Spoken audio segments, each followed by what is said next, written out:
Selamat siang. Salam sejahtera, shalom, salam sehat untuk kita semua.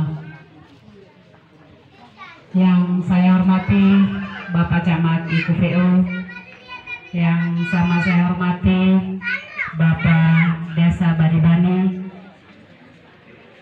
Kepala Puskesmas Banibani, Kepala Puskesmas Tuan Desi kalau ada di sini, penjabat desa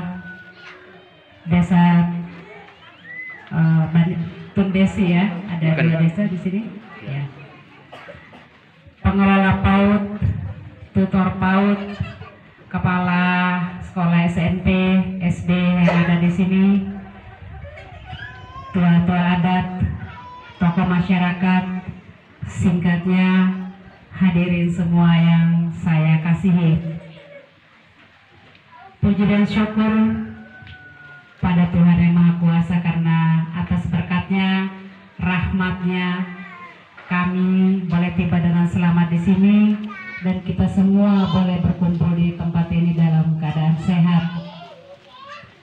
Tujuan kedatangan kami di sini adalah untuk mengunjungi, memonitoring kegiatan Posyandu yang ada di Desa Banibani dan juga mengunjungi PAUD Santa Familia yang juga ada di desa ini.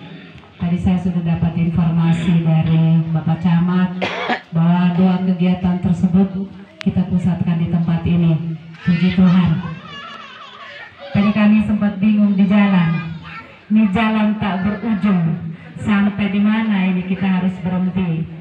Kami telepon pun sinyal tidak ada. Jadi kami pusing juga. Wah, bagaimana ini? Jangan-jangan kami tiba di sini anak-anak sudah bubar bersama orang tuanya. Ternyata apa yang saya sangkakan tidak seperti itu dan saya terkejut karena disambut dengan sangat meriah.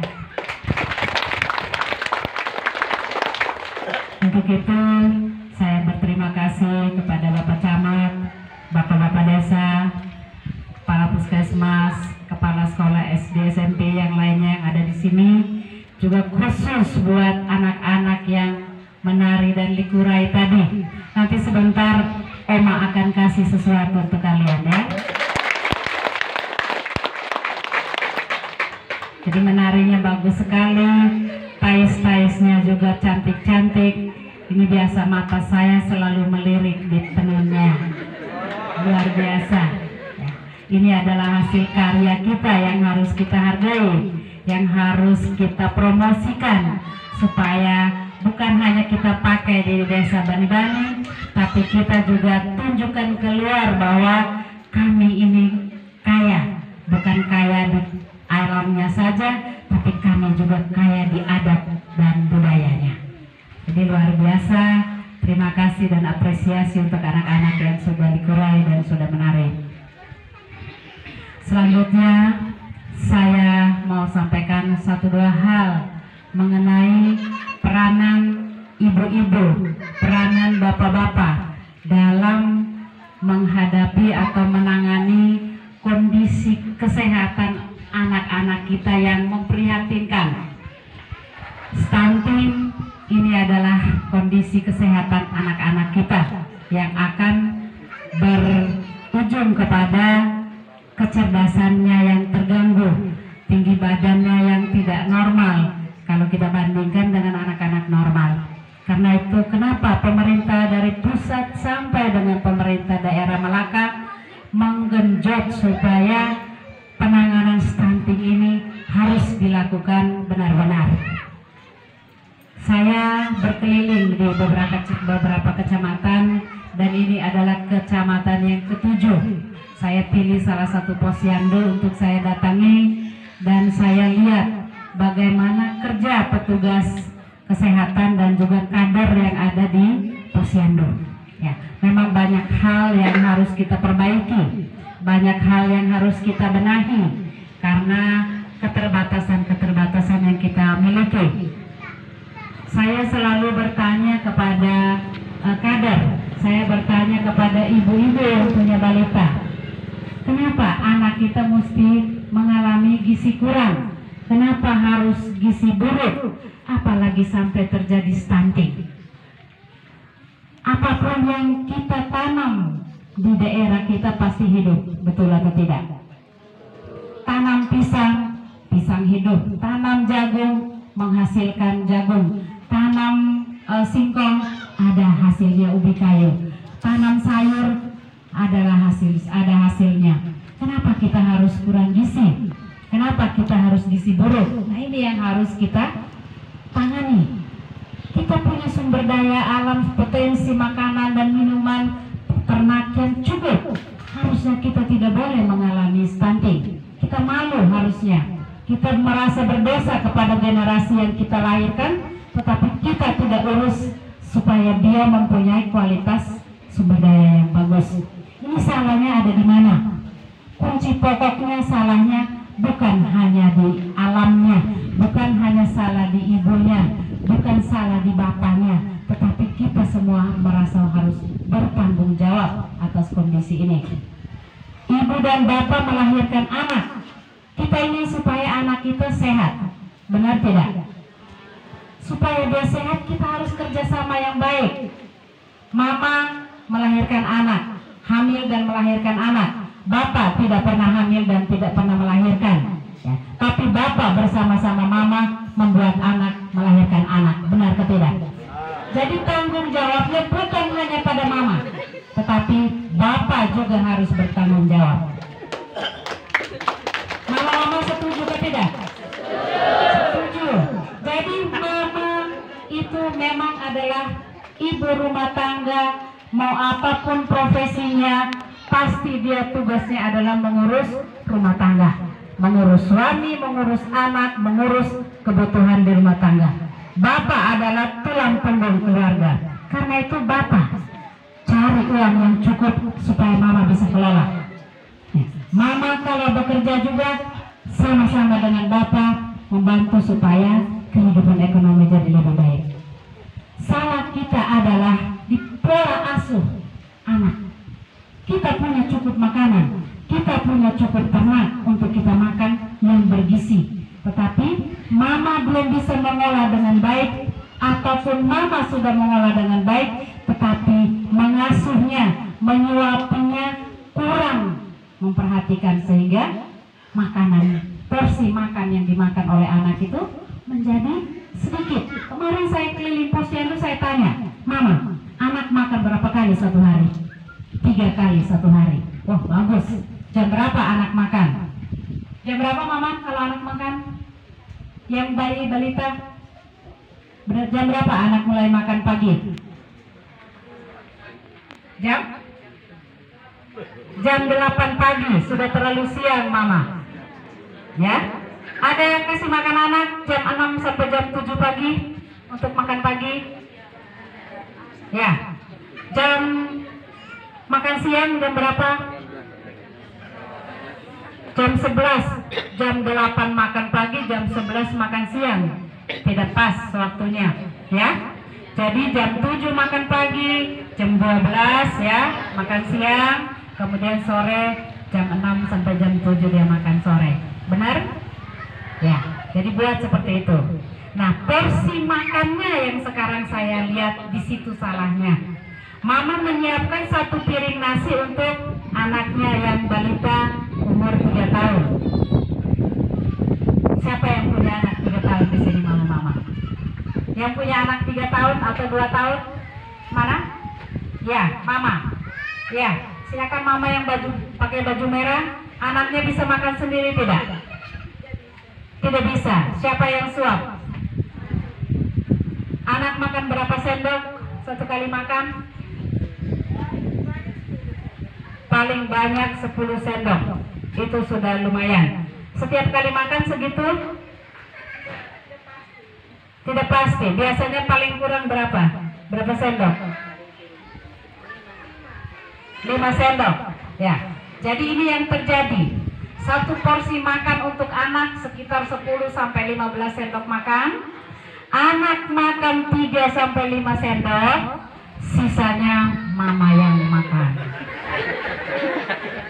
Jadi anak gizi kurang, mama gizinya lebih. Ya, ini yang terjadi. Ya, jadi saya menghimbau mama-mama, tolong kasih makan anak, satu porsi itu dikasih makan sampai habis, biar tunggu 1 jam tidak apa-apa. Nah, ini saya minta tolong peran bapak.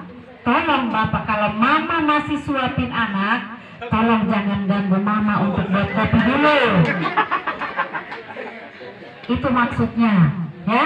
Atau mama lagi suapin si kecil, bapak tolong mandikan anak yang lebih besar supaya dia bisa ke sekolah. Ini namanya kerjasama yang baik. Bapak sudah tidak hamil, tidak melahirkan, urus anak-anak toh? Bisa ke tidak? Bapak-bapak bagaimana, bisa kan? Harus bisa. Itu namanya kerjasama yang baik. Kerjasama dari membuatnya sampai dengan membesarkan. Ya, itu penting. Ya, ini karena adat kita di sini orang laki-laki tidak boleh cuci piring, benar atau tidak? Jadi habis makan mama masih urus si kecil, masih cuci baju, masih cuci piring. Sebentar makan siang belum masak karena mau masih ada urusan yang lain. Bapak masih ke kebun, baik, syukurlah kalau ke kebun. Tetapi bapak kumpul-kumpul obat politik dan minum SK, nah ini yang bahaya. Baik, jadi ini saya minta tolong peran daripada orang tua. Karena ini kalau kita pertahankan terus stunting yang terus-menerus terjadi setiap tahun, ini adalah dosa kita bersama.